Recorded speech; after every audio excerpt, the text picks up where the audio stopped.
والدین کے ساتھ احسان میں 3 خاص چیزیں آتی ہیں. نمبر 1 ترک ایذا، ان کو تکلیف نہ دینا، ان کو پریشان نہ کرنا.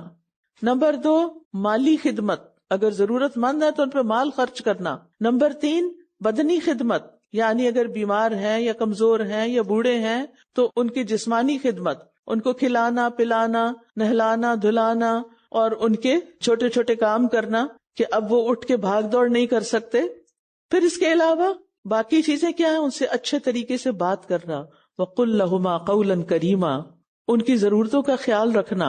اور اگر ضرورت نہ بھی ہو تو بھی مال میں سب سے پہلے ان کا حصہ رکھنا، کیونکہ قرآن مجید میں ایک اور جگہ بھی آیا کہ پوچھتے ہیں کہ کیا خرچ کریں، کہ جو خرچ کرو پہلے والدین پہ کرو. اور اگر وہ فوت ہو جائیں تو ان کے لیے دعا کرنا، ان کے دوستوں کا، ان کے رشتہ داروں کا خیال رکھنا، ان کے لیے صدقہ جاریہ بننا، یہ ہے والدین کے ساتھ احسان.